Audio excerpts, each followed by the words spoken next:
Mystery Saver 1941. Don't forget to like, share, and subscribe to the channel, and hit the bell notification so you get notified every time I upload. It's as easy as that. And today, we're going to be redoing a M1 helmet that I have here. I've had this helmet for quite some time, and it really needs a new cork job on it. And I'm going to explain kind of what I mean by that in just a minute if you're not familiar with that. So let's go ahead and let's just dive right into it. So what I have here is an M1 helmet from World War II. This is a front seam helmet. It is not an original that I know of. Not really for sure. I bought this thing off of eBay for like 30 bucks. It was very cheap, a very good deal on the M1 helmet. And for 30 bucks, I just can't think it was original. But after examining it, it actually could be. It's a Fitz bell front seam. And the Fitz bell, meaning that the two hinges here on the sides where your chin strap goes, is actually fits to the helmet. It does not swivel. Now you can see the inside of the helmet is a rust box. And I'm going to leave that as is. I'm going to sand it out a little bit later. But I'm not going to paint the inside of it. What I want to do to this helmet, though, is recork it. If you can see, it's got some of the original remaining cork on it, or whoever corked this helmet, it's got some original remaining cork on it. But on the top, it's smooth as a baby's bottom. So I want to take care of that. I've got some new paint I want to test out. I'm not going to sand this helmet just because I don't see any reason why I should. Some people say if I don't do that, it will crack. Well, we'll cross that bridge when we come there. I just want to test out some new paint I got, see how it works. Since this is a relatively inexpensive helmet, and I think it's a reproduction, I don't think it will hurt it. And I just want to get it recorked, make it look a little bit better, and maybe get it usable for reenacting. So let's dive into it. Okay, so I'm sure someone here is going to ask, why do you cork a helmet? Why should I cork this M1 helmet? And why was that done? Well, there is one reason I know in particular for this, and that is to take the sheen or the shine off of the helmet when it's wet. They did not want these things glistening in the sun because it could possibly give away your position. So that is one of the main reasons why it was actually textured with cork. And this is the way that they actually did this during the war, to use cork. And that is what all of these little rough spots on the helmet are. And it's supposed to give it a really, really cool feeling texture to it and rough feel. So that is what we're recreating here. We're giving this helmet back that texture. And the way I'm doing that is I went to the local hobby store, Hobby Lobby, and picked up some of these cork things you stick on a wall and put pins in. Well, these things are very flimsy and they break really easily. So what I'm doing is I'm breaking these apart, put them into a little bowl, and I'm going to take some sandpaper and I'm going to sand all of this down into a powder. I want to leave it various sizes. I want real fine powder. I want some medium stuff. Maybe just a couple of hints of large stuff, but I really don't want a whole lot of large stuff on this helmet. What would happen is as I paint this helmet, I will throw some of that on there, sprinkle some of that on there, however you want to do it. I usually take my hand and blow some on. Some people say, well, yeah, you got to put it in a jar and sprinkle it. Well, I throw a little bit on there, do a little bit at the time. And I just found that's my best way to do it because I get just as much as I want on there. So, but you have your own system. There's no wrong or right way, I think, to go about this. So, but we're going to do that. And I also have a plan to throw something very special in with this cork. And you'll see what I'm talking about in just a few minutes. But for right now, let's go ahead and get to sanding this bowl of cork down.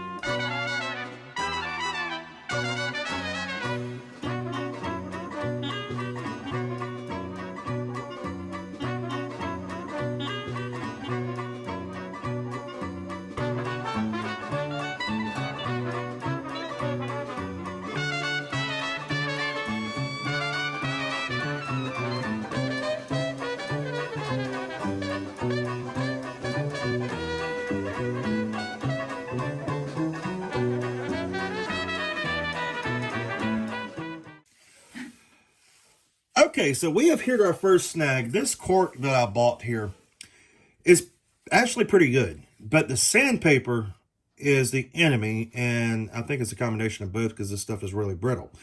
So the idea I've come up with is to put this stuff in an old blender that I do not use I don't care if it burns it up. And it should give me the powder that I want. Now, reenacting is just like this. It's a lot of trial and error and messing things up and learning from your mistakes. I've always bought my helmets already corked, or I've had someone else do it. I've done it one time where a bag of pre-made cork powder. So yeah, this didn't really count towards this. This is an experience that I wanted to get for myself and learn. And that's what reenacting is you do things like this, you learn from it, and you know it for the future. You can help somebody else out.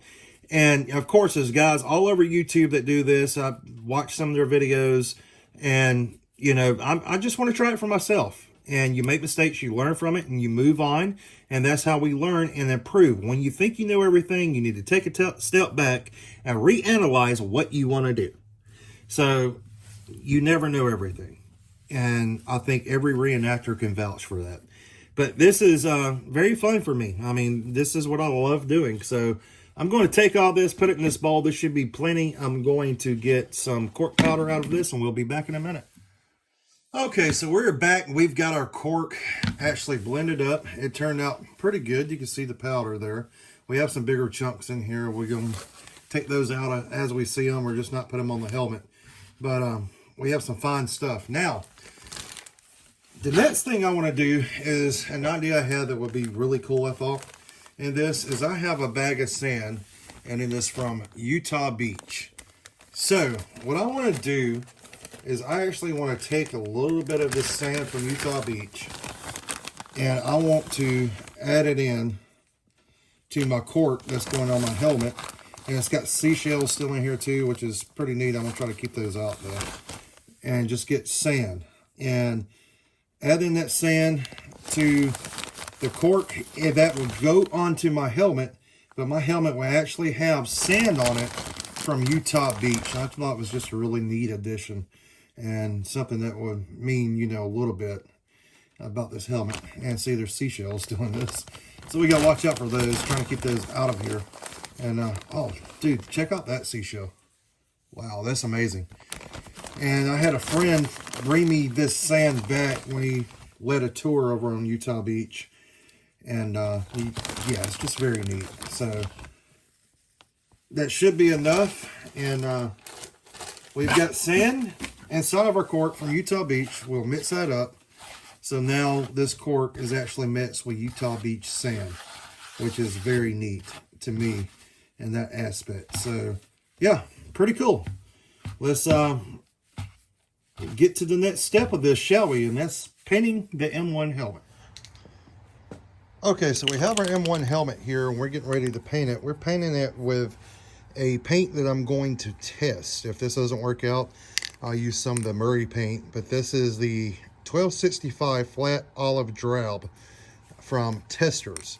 So we're gonna take a look at this and test a theory that I've seen some guys say that this stuff actually works really good. So we're just gonna test this out and see how it works.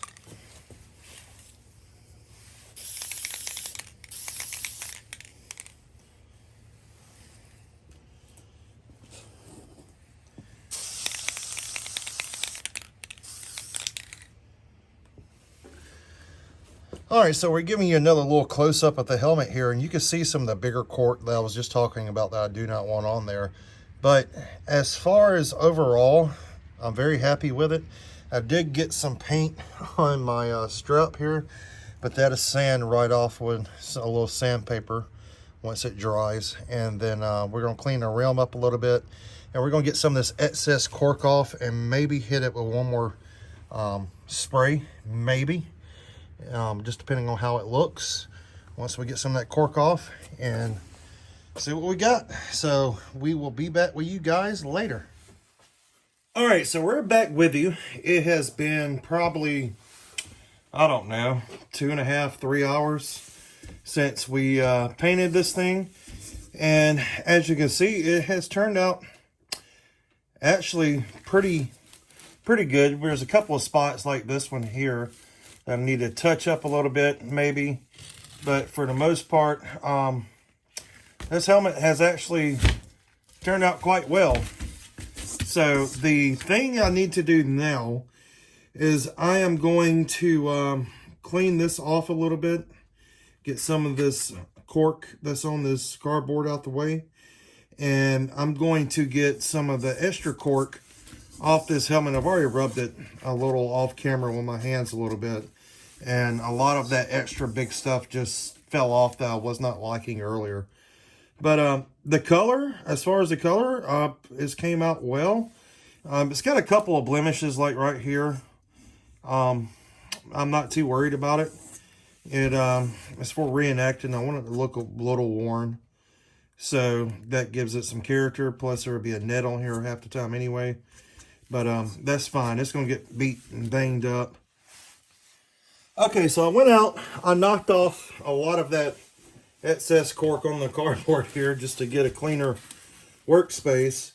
And now what I want to do is I want to add in some details. I've got a very fine sandpaper here. And what I'm going to do is just fold it over just like this. And I want to go around the edges of this helmet and just hit it. Just hit these edges because I want some of the silver to show through just like that on the helmet. I want it to make it look a little worn. So, and it helps knock off any excess of this stuff around the edge as well. And it really just gives the helmet character to me. I don't want it to look brand new. I want it to look used a little bit. So this is kind of aging the helmet artificially. But it is nice to do things like this just to give your helmet character to me. It makes it look used, more believable. And I like the look of it. I like the look of a not so, clean soldier who's been in combat for a little while. And even if I was just jumping in a D-Day, or not jumping, but landing in a D-Day, then this helmet would have even still some of this silver, scraped off probably around it from just being thrown aboard a ship and put on and bumped against stuff. And, I would take and do that across some of this helmet, some of these bigger spots I couldn't get off of my hand. Just knock them off with the sandpaper really finely without scratching the paint too much. But again, we're not worried about cleaning this too much. We're just worried about uniformness and having this helmet look like it's been used. And one of the main portions I focus on is this back right here. Because this back, you put your head up against stuff, you bump your head on stuff. So I really want to make it silver looking right here. And I have a chip here in this helmet. I've noticed this earlier. So while I'm back here, I'm just going to go ahead and take that out because it's kind of sharp. See, and I'll just knock that right off. So there you go. This is maybe something to help some of you guys out with your M1 helmet. If you're into reenacting, again, this was just a test for the most part. It actually turned out very well. So, yeah, I got to give it to it. And this stuff is actually pretty good. And it's pretty spot on, I think, to the olive green that the U.S. Army used during World War II for these helmets. So, I'm very happy with the results. And can't wait to show this bad boy off at the next event. Now, the inside, yeah, inside's still there. But it's still a little rusty and a little warm, but that's okay. So what I'm going to do now is I'm going to go ahead and throw my liner back in here, get my net on, and let's see what she looks like. So here is our finished product, the helmet with the net, the liner inside. We have a Westinghouse liner inside the helmet, and I'm telling you what, that color is pretty awesome. Turned out really good. I'm really happy with the results of this. All we need to do now is just paint some decals on it. And we're going to put a 1st Infantry patch, I think, on the front at some point. Not right now, but at some point down the road. But I'm very happy with the results of that.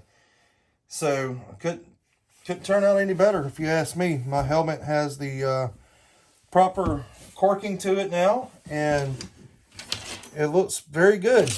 So, it looks that much more authentic. So, anyway, guys, I hope you enjoyed this video. Maybe this video helped you out just a little bit. If it did, leave a comment below, whether you like the video, don't like the video, whatever the comment is. If you don't give me any criticism, well, I can't make videos better. So if you've got some negative comments, want to say I'm terrible and I stink at this and I should quit, then leave that comment below. But hopefully that's not the case. Anyway, guys, thank you so much for watching. Don't forget to like, share, and subscribe. And until next time, keep preserving history. Stay safe.